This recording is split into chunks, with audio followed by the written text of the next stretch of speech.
dia pessoal, tudo bem? Vamos iniciar mais uma aula de iniciação científica, né? Prosseguindo na conceituação aí, né? Algumas ideias, algumas teorias a respeito da produção de conhecimento científico, né? Na aula de hoje, a gente vai trabalhar com a ideia de como tornar o estudo e a aprendizagem mais eficazes. E aí, para isso, nós vamos trabalhar com um conteúdo que inicia na página 33 e vai até a página 37. E aí, nesse momento aí da apostila, né, nessas páginas aí da apostila, nós vamos trabalhar com o quê? Com algumas dicas de estudo, né, com algumas técnicas, né, para se fazer um fichamento, para se fazer anotações, técnicas para que a gente possa resumir melhor um conteúdo, um artigo, um texto, né? Que a gente sublinhe de forma produtiva, né? E que a gente torne o mais eficiente e o mais eficaz possível o nosso estudo, tá bom? Então vamos prosseguir com isso, tá certo? Primeiro, antes da gente entender algumas técnicas, né? A técnica para sublinhar, para resumir, né? Resenhar, né? Aí, as diferentes técnicas que a gente vem a aprender, não só na aula de hoje, mas na aula de amanhã a gente também vai prosseguir com isso. Mas antes, é importante que vocês entendam, né, a relevância que isso tem, né?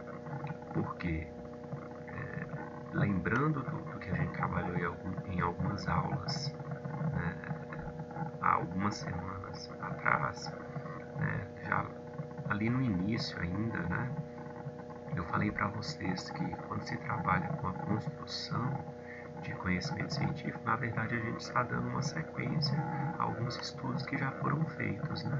Então sempre que a gente vai produzir um trabalho, é importante a gente pegar algumas ideias que anteriormente já foram construídas. Aí até por isso, até por aproveitar conhecimentos já existentes, né, em qualquer pesquisa que se preze, né, como a gente vai fazer, é importante que a gente saiba resumir aquilo que já foi construído, que a gente saiba fazer as anotações adequadas daquilo que já foi construído, para a gente aproveitar da melhor forma possível, tá bom?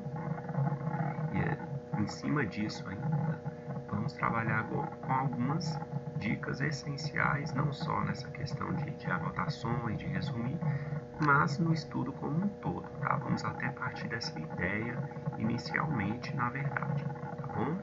Então vamos lá, algumas dicas de estudo. Primeiro, entender o estudo como um fruto da experiência direta ou indireta. Como assim? Quando a gente estuda, nós temos esses dois tipos aí básicos, né? E isso não sou eu que estou inventando, não foi quem produziu a apostila que decidiu, né, por definir assim, que o estudo pode ser direto ou indireto. Não, estudiosos dessa área de metodologia científica ou de pesquisa científica, tá? Como no caso aí do conteúdo da nossa apostila, na maioria das vezes são ideias trazidas pelo Severino, tá bom? Ele diz que o estudo é fruto, ou seja, é algo que vem de uma experiência direta ou indireta. Por quê? Porque geralmente tem aquele estudo que é mais, vamos dizer, mais formal, às vezes até mais obrigatório, vamos dizer assim, né? Então, quando você tem aquela aula em sala ou até uma aula virtual, tem aquelas atividades, tem aquela leitura de uma determinada apostila, de um certo livro que é predisposto, aquilo ali é uma experiência direta, é um estudo direto, tá? Agora, quando você vai lá e pega, por exemplo, um vídeo do YouTube além do que foi passado pelo professor, quando você encontra um filme, né, relacionado àquele assunto que você está pesquisando, quando você vai a um evento sobre aquele assunto, né, um simpósio, por exemplo, né, relacionado àquele assunto que você esteja interessado, que você esteja pesquisando, que você esteja trabalhando em cima, aí você já está fazendo um estudo indireto, tá bom? E aí é importante que hajam esses dois, tá? Um complementa o outro, na verdade, né? Então é importante que você cumpra o que é requisito obrigatório ali, né?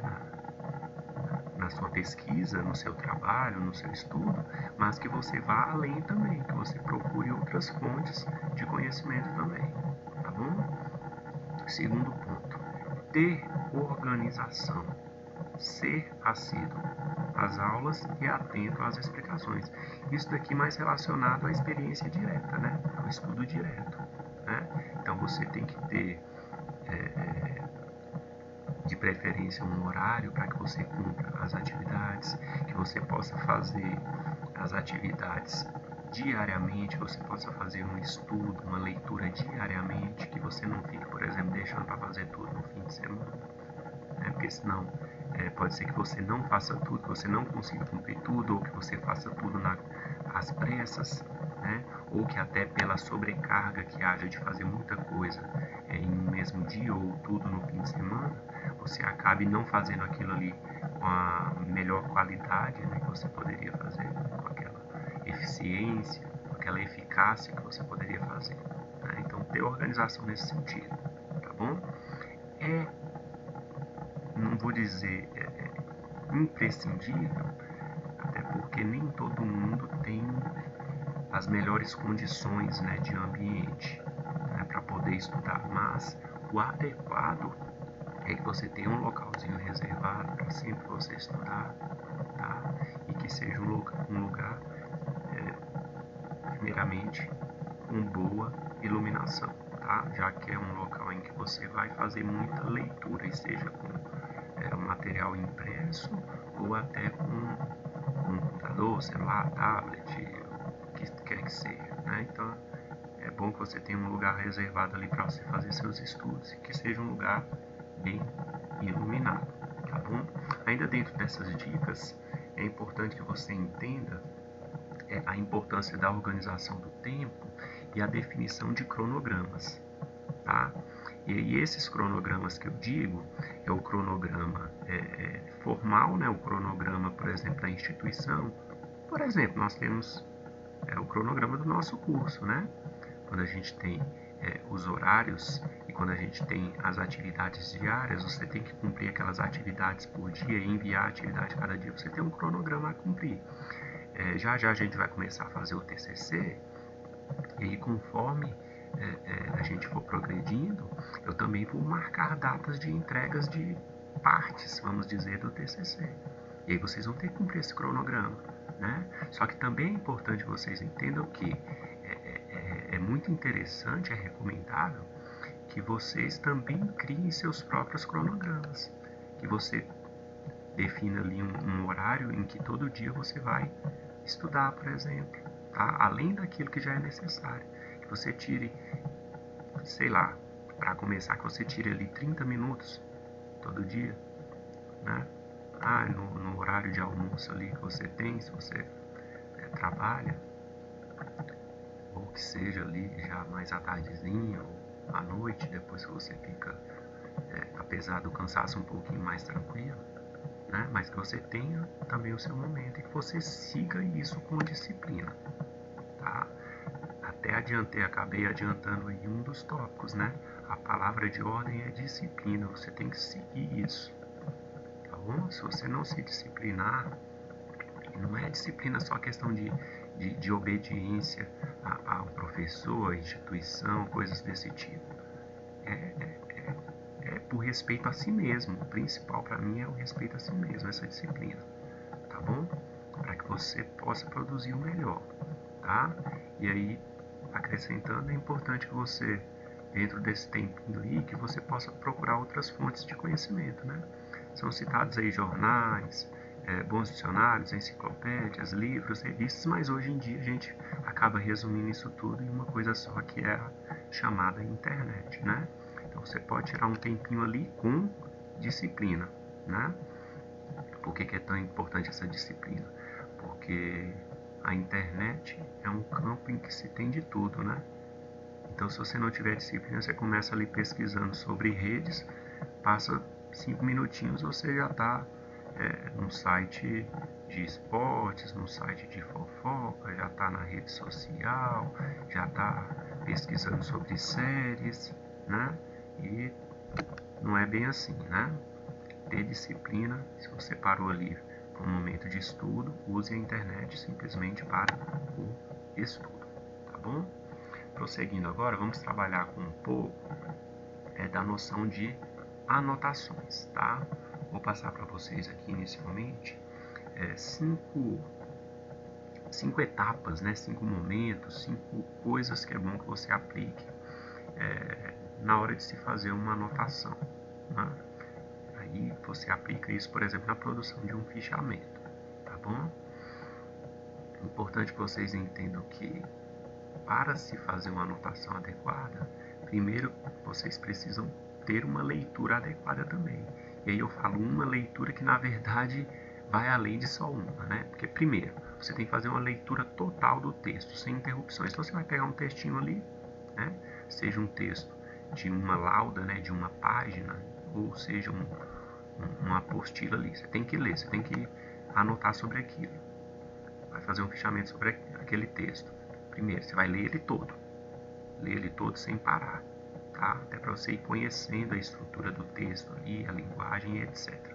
Leu tudo, volta e faça uma releitura do texto, levando em consideração palavras desconhecidas, ou seja, nesse segundo momento do texto, você vai anotando ali, além de ir lendo, você vai anotando ali no cantinho alguns verbetes, ou seja, algumas palavrinhas em meio àquele texto que você ou não sabe o que significa ou precisa de uma definição um pouco melhor, precisa aprofundar um pouco melhor aquilo para ter um melhor entendimento do texto. Então o que é que você vai fazer? Você vai lendo gradativamente, pausadamente, né? E vai anotando ali no canto aqueles significados, tá?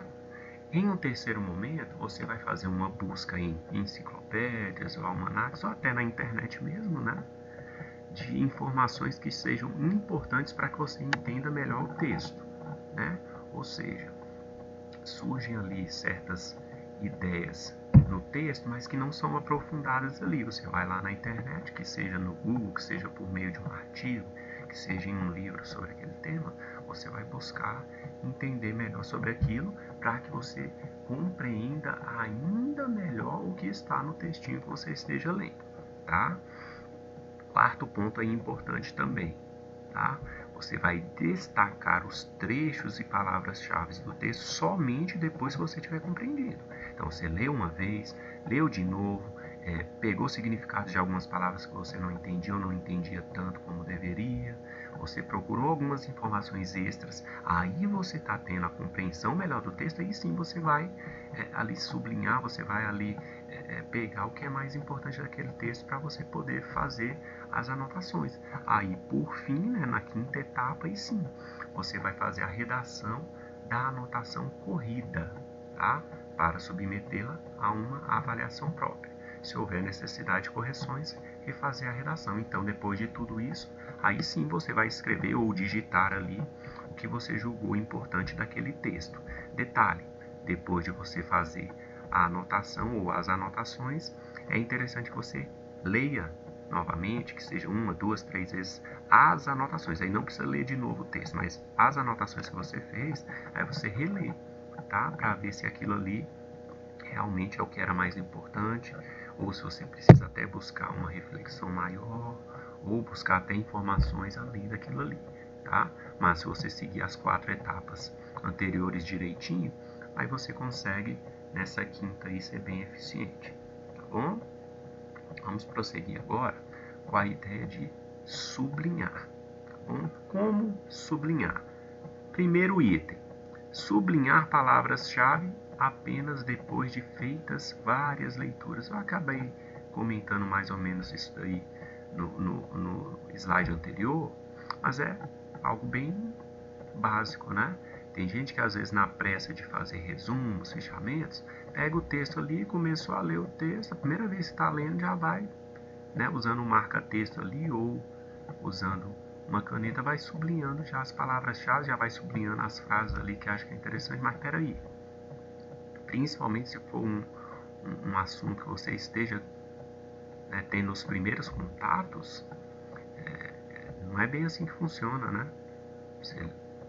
Acabei de falar para vocês agorinha, né? Você faz uma leitura para conhecer o texto, em um segundo momento você vai procurar informações extras, como o significado de palavras, para depois você ir sublinhar, tá? Então esquece essa ideia aí de já ir lendo pela primeira vez e já ir sublinhando. Tá errado, equivocado isso daí, tá? Segundo momento, sublinhar somente as ideias principais, as palavras-chave. Atenção com os instrumentos de coesão que criam ideias de oposição. Eles devem ser destacados. 2 pontos aí principais dentro desse item B aí. Primeiro, não sair sublinhando o texto todo, né? Porque aí não produz nada, né? Não faz nem sentido. Você sair sublinhando o texto, não precisava sublinhar nada, ué. Tudo é importante, né? Então, sublinhar somente as ideias principais realmente, principalmente palavras-chave, tá? Outra coisa, outro ponto importante aí desse item, ter cuidado com essas ideias aí de oposição, né? Por quê? Porque num trabalho científico, numa pesquisa científica, você tem que ter um cuidado para você mesmo não se contrapor, para você mesmo, vamos dizer, não colocar em falso aquilo que você disse. Como assim? Se você está defendendo uma ideia num trabalho, você pode até disponibilizar, até mostrar que tem outras formas de se enxergar aquilo, mas você tem que defender aquela sua ideia e não ficar colocando dúvida na cabeça de quem está lendo. Estão entendendo a ideia?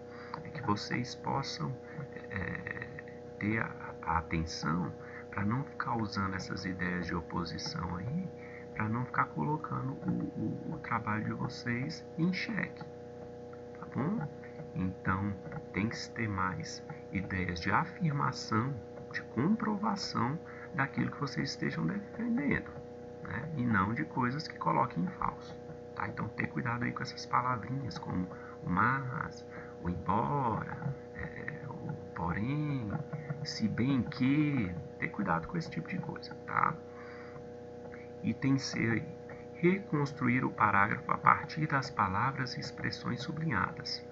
Outra não seria a finalidade de sublinhar do que possibilitar a visualização imediata das ideias principais. Então é o seguinte, você sublinhou ali as palavras-chave, sublinhou as frases mais importantes ali do texto.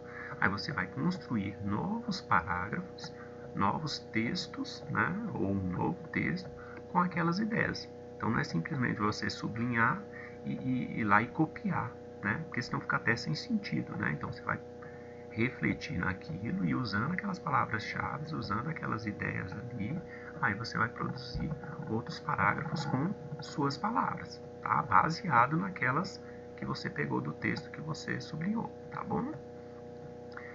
O quarto item aí de como sublinhar, havendo passagens obscuras, falhas na exposição dos argumentos, dúvidas, discordâncias, colocar à margem do texto um ponto de interrogação.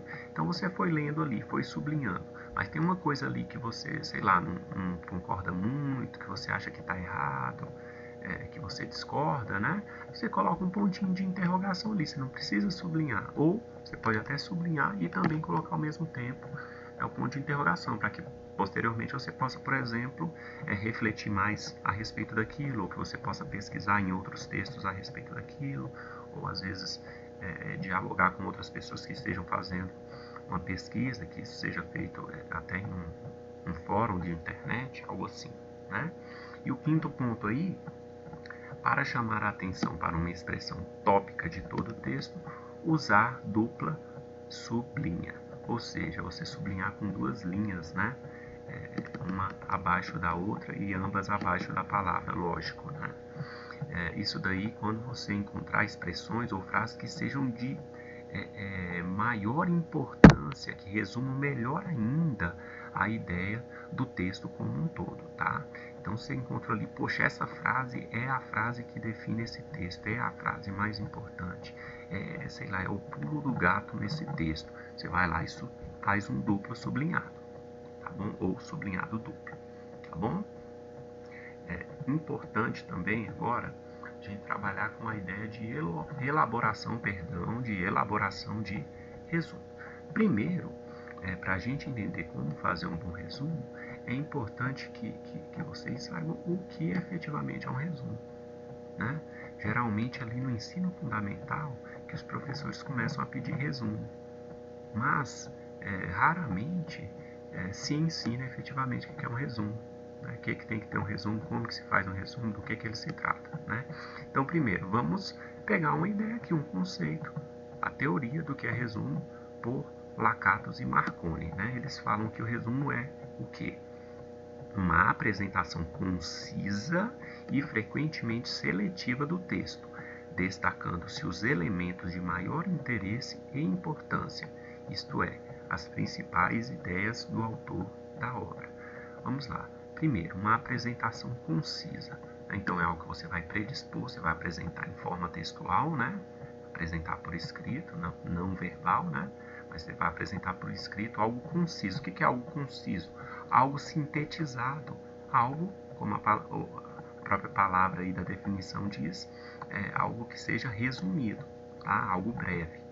Então, se faz uma apresentação ali sintetizada, resumida, breve, e que frequentemente, geralmente até se espera, que se trabalhe com uma seleção do texto, ou seja, quando você faz um resumo, você acaba efetivando ali um processo de seleção do que é mais importante, mais interessante, do que se tem de melhor naquele texto que você analisou. Tá bom? Então isso é um resumo, tá? E como que a gente vai fazer um bom resumo? É isso que a gente vai ver agora, tá? Primeiro, é importante que vocês entendam que existem diferentes tipos de resumos, tá? E dentro desses tipos de resumos a gente vai ver o que se busca, como se realizar, né? Primeiro item, um resumo, ele pode ser um resumo indicativo, também chamado de resumo descritivo, tá? Como se caracteriza esse tipo de resumo? Ele aparece quando faz referência às partes mais importantes componentes do texto.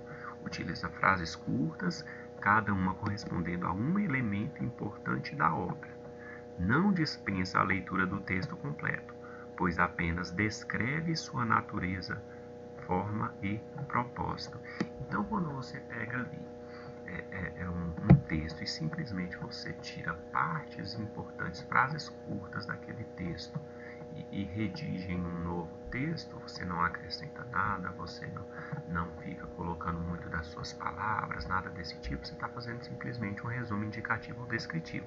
Esse é o tipo de resumo que geralmente os alunos fazem, a gente é até muitas vezes instruído a fazer lá no ensino fundamental, principalmente quando a gente começa a resumir, né?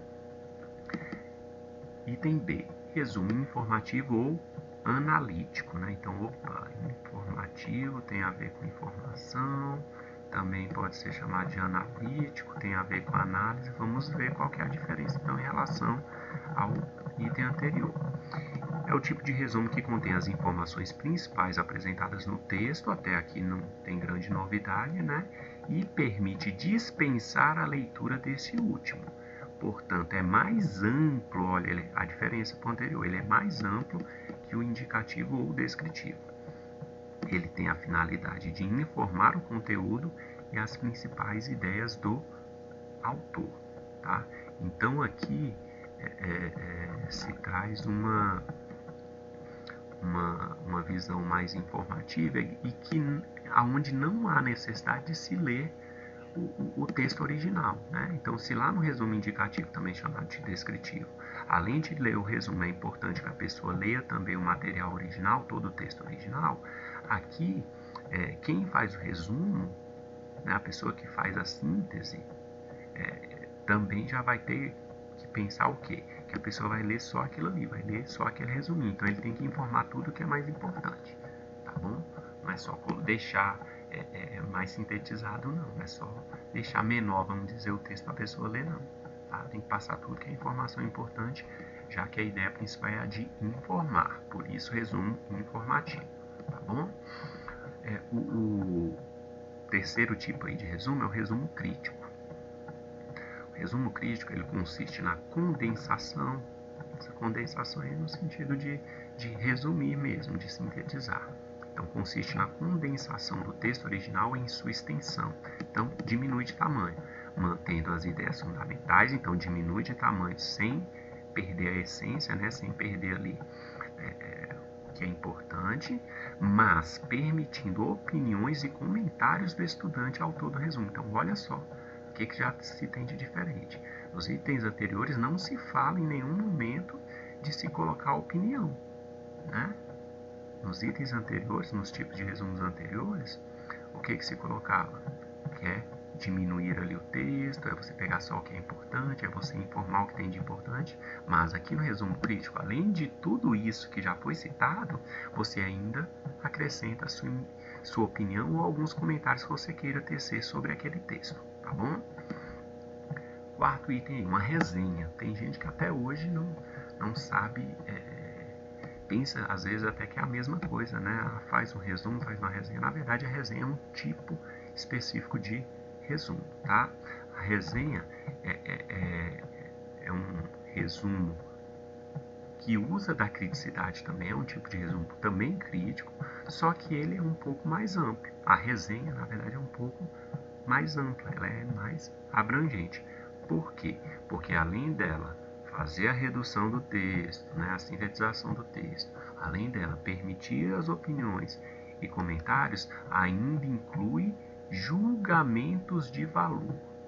Aí vem o principal aqui da resenha. O que é o julgamento de valor aí que é citado, que a gente tem que fazer em uma resenha? É a gente dizer se concorda com o autor da obra ou não, é a gente dizer se aquela obra ali é boa ou não, tá? Se aquele artigo é válido, é interessante ou não, se está tudo correto, o que não está, ok? Então, se é feito, por exemplo, a resenha, vamos colocar aqui de forma mais prática, a resenha de um filme. Você vai fazer a resenha a respeito de um filme. Você vai dizer ali rapidamente, vai fazer um resuminho do que acontece na história do filme. Você vai dar sua opinião e fazer comentários sobre aquilo. E no fim, você ainda vai ter que julgar. O filme é nota tal, ou então, o filme é muito bom, o filme é ruim. Só que aí, lógico, se você fala que o filme é nota 10, ou se o filme é nota 4, você vai ter que dizer por quê, né? E não é por achismo, né? Não é porque sim, porque não, porque eu quero. Não, vai ter que se basear bem, né? Então, ter o cuidado quando for fazer esse julgamento de valor, para que a sua opinião seja algo embasado, seja algo válido, tá? E por fim, aí um tipo de resumo que muitas vezes se faz até em TCCs aí de faculdade, é a ideia de sinopse, que é um resumo indicando o tema ou assunto da obra e suas partes principais. Trata-se de um resumo bem curto, elaborado apenas pelo autor da obra ou por seus editores. Geralmente também se usa aí para a divulgação de obras como livros e filmes, né? Então faz um resuminho ali pequenininho, às vezes em um parágrafo só, um parágrafo pequeno até. A diferença é que a sinopse originalmente ela aparece em inglês, né? Mas hoje a gente vê aí, por exemplo, se você usa ali uma TV a cabo, vai passar um filme, você coloca lá, tem a sinopse do filme, né? Qual é o resuminho da história, certo? Por hoje é só isso, tá, pessoal? Então, vamos lá, boa atividade, tá bom?